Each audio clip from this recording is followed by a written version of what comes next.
Hey guys, what's up? Welcome back here to today's edition of Intuitive Angling, and really appreciate you guys checking out today's video and making some time out of your day to spend with me. And guys, today I sort of want to have just a one-on-one sort of heartfelt talk with you guys about the fact that I'm just really worried about the future of bass fishing, the future of our sport that we all love. And I sort of want to get into a wide-ranging discussion on why that is, and maybe offer some of my opinions, offer some things that I would suggest to turn it around if anybody's cared to listen on this. But anyway, I've been wanting to do this video for a while, so we're going to get into it in today's episode. Like everything, I'd really be appreciative to hear your guys' comments about it as well. Also, guys, before we get started, I just wanted to extend a big thank you to everybody out there, everybody that's taken time to hit that subscribe button here recently. We've really been pushing hard to grow the channel to 150,000 subscribers, and free and easy to do so. I'd like to invite you to hit that subscribe button. And also, guys, thank you very much. I know you guys get burnt out hearing me talk about it, but thank you very much for everybody that's been using all of the links I put in every video description, things that support the channel. If you guys are one of the viewers that do that, I really appreciate that. And if you're not, guys, I put all my videos have links of everything you can do to support the channel if you want to do that. So I really appreciate that. Okay, a lot of you guys that watch the channel, you've heard of me talk about some of this stuff before in the past about my concern for the well-being and the future of the sport. And there's a lot of stuff. There's a lot of challenges, guys, we have up against it. And I just want to be honest with you guys about what we got to look forward here in the future, because a lot of people that watch my videos, they say that I'm negative all the time. Randy, you're always complaining and you're negative. Guys, nobody can affect change for the positive by just being apathetic and just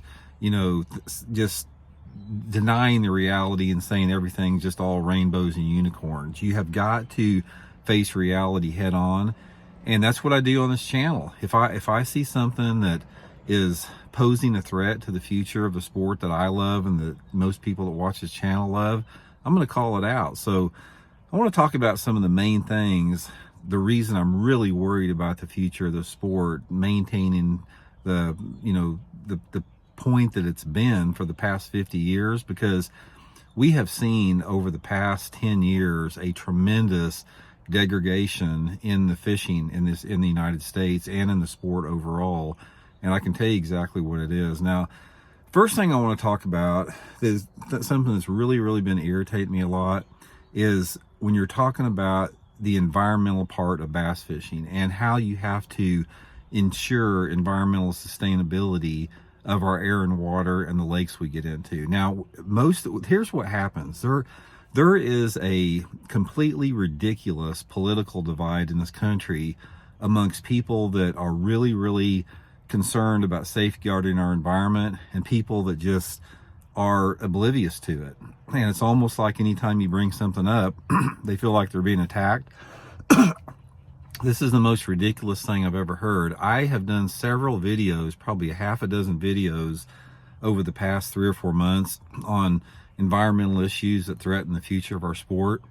Every time I do something like that, guys, I lose a bunch of subscribers, and people, it's almost like they're rooting for the destruction of the environment. It's almost like they're rooting for, things to pass that I'm talking about. And here's the deal about it. It's like, when you're concerned about the future sustainability of our fisheries in terms of water quality and air quality and everything that surrounds that, you have got to be able to acknowledge what the reality behind that is. And the reality behind that is pollution. It's pollution and overuse that can be controlled. It can be contained and controlled and eliminated, but the problem you have with that is you have to pass legislation to do that.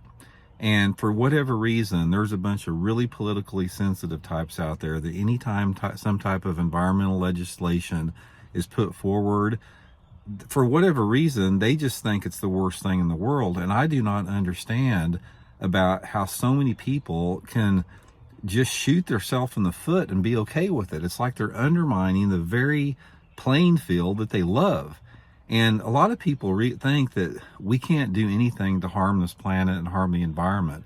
That's a bunch of crap, guys. We are the main culprits for the problems we find ourselves in terms of water quality issues. And one of the biggest things that I'm worried about in the future of the sport is when you have people in positions of power that set legislation and have the ability to deregulate, environmental safeguards, and they have some type of an agenda, a special interest agenda, and a lobby that benefits from the reduction of regulations on environmental issues, guys, that is freaking dark.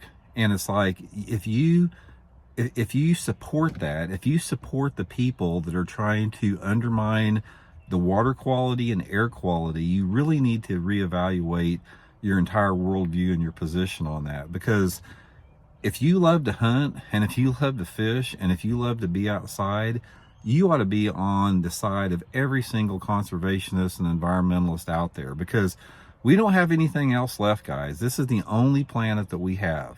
And if we don't take care of this planet, and if we don't maintain it and make it better for the next generation, we're gonna be looked upon as like the biggest freaking villains that I've ever seen. And we have got to stop denying scientific data and reality. I don't understand where this whole villainization came about, scientists, environmental scientists, climate scientists.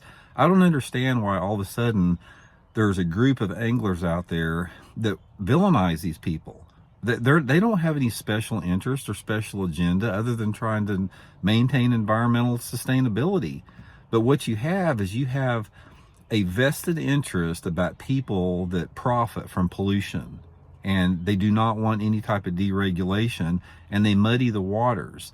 They undermine science. They put out propaganda to undermine it, and it's been very effective because about half the people in this country have bought into it.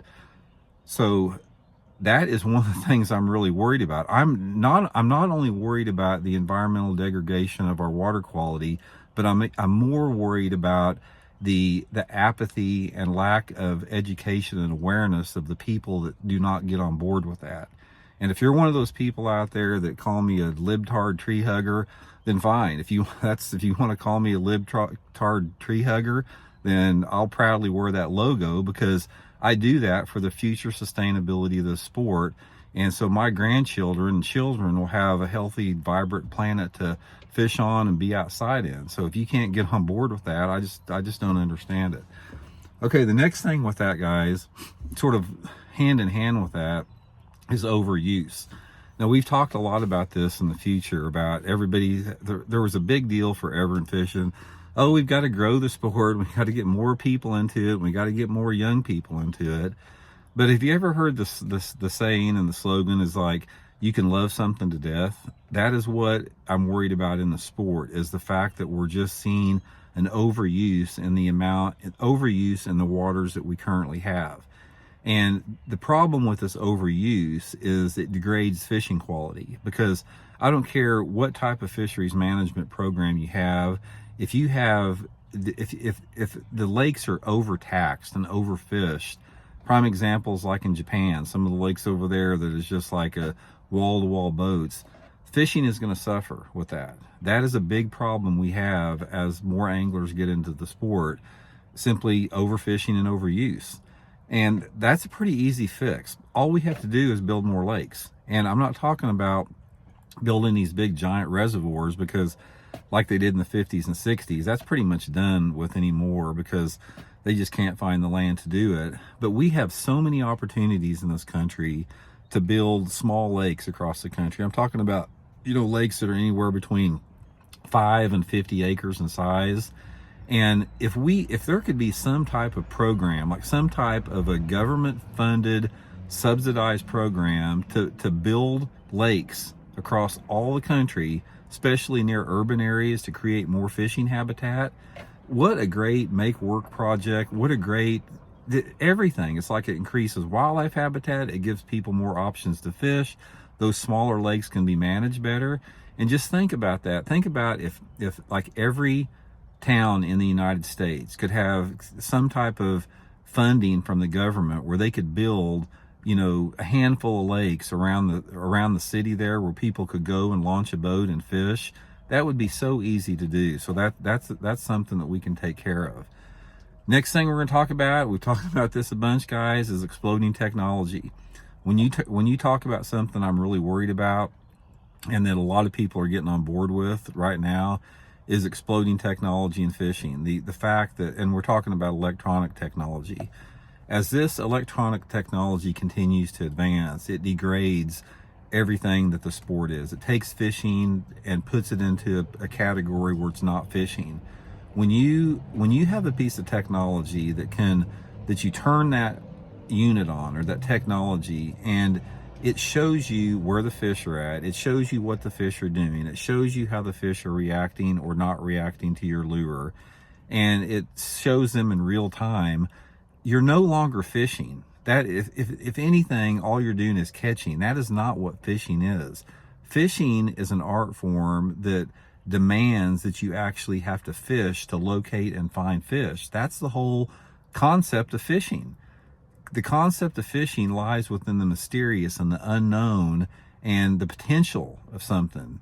And the more and more that we get into technology, the more that we take away from that.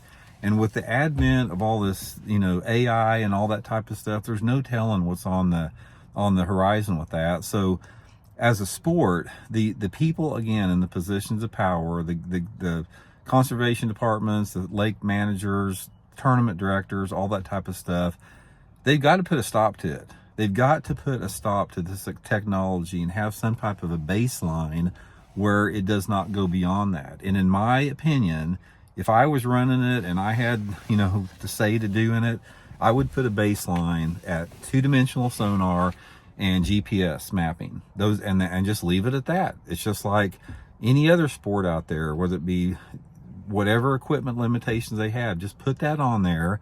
That effectively puts a stop to technology, having an influence on the sport and causing a degradation of it once again.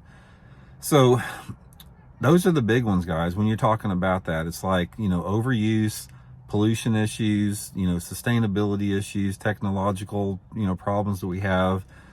Those are threats to the sport in a big way. And the problem that we have in this country, from what I've seen in the outdoor community, is there is a lot of people out there, guys, that vote against their own best interest in terms of the things they love with the sport. And that is where things change at. It's like, you cannot disconnect when you're talking about outdoor, activities and the future of those activities. They are directly connected to legislation. So you cannot separate policy issues and political issues from fishing issues. They're tied completely hand in hand in that. And we have got to get on board with sustainability. And we've got to get on board with protecting our fisheries. So it's very, very critical to put people in positions of power that are responsible with that. Because make no mistake about it, guys, don't count on any type of elected official to do the right thing, because follow the money and follow the power. Most people that are in positions of power, I'm not saying all of them, but most people in positions of power are over-ambitious narcissists. They are. And they're going to do whatever it takes for them to maintain power, even if they have to sacrifice the greater good. And it's an addiction to them. I mean, I have met quite a few different politicians, and you know what one of the most common threads of a politician is? They look right through you. They talk at you, and they don't talk to you as individuals. That is because most of them are narcissistic. Most of them have that type of, it's a disability is what they have, and it reflects in their policy decision making. They're gonna make decisions based upon things that keep them in power and keep them, making money. That's the dark side of it.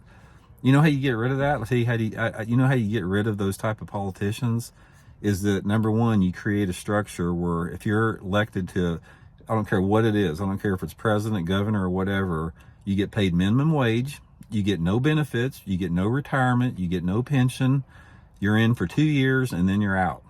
And another thing about that is, if you do not engage with your constituency and you do not have regular town hall meetings and answer every single question before you leave, you're fired from your job and you're out of there. Politicians are nothing more, I don't care again if it's a senator, a congressman, a president, a governor, they're nothing more than civil servants. You can't put them on a pedestal. They're no better than anyone else. They should be held to a higher standard. And when it comes to our sport that we love, make no mistake about it, guys, that's where the foundation is right there, as far as, you know, what we've got to look forward to the future. So main thing I wanted to get across on this video, guys, I am very worried about the future, because I see what's happening now, and I see the direction that we're going, and I see the rabbit hole a lot of people are getting sucked into with that. And we have got every decision that we make in the sport, that anyone makes, you have to make that decision based upon, okay, what is this going to do to the fisheries and our environment 50 years from now? Are we going to hand off our lakes and our streams and our rivers and our air better than they were 50 years ago? Is the air quality and the water quality going to be better? Is the fishing going to be better? That is the decision you have to make. But we have a lot of people in this country, not only in positions of power, but people that fish and participate in the sport, that it's all about what's here and now for themselves. They don't have the ability to look down the road. It's about, how many fish can I catch? What is it? What's in it for me? How can I benefit from it? That's one of the reasons I hate technology so much, because technology is a very selfish thing. It doesn't do anything for the future of the sport. So anyway, guys, that's just a few thoughts. I'll just tell you guys how it is with it. That's my viewpoint, and that's somebody, guys, coming from myself, that I love this sport, man. This sport has been a huge part of my life since I was a little kid, and I want to see it go on for the next generation. And I'm telling you right now, you can believe it or not, this sport is in trouble right now, from the reasons that I just talked about there. You can deny the reality of that if you want to. You can stick your head in the sand about it, but I live it and breathe it every day. And I study it, and I analyze it, and I get my sources from fact check, reputable, things that are backed up by peer-reviewed information. And I spend a lot of time studying this stuff, and I can tell you guys right now, it's not looking good, but we can change it. We can change it by doing the right thing, and just start, like I said, start putting the future generations ahead of our own wants and needs right now. So anyway, guys, let me know what y'all think about it, and we'll talk later.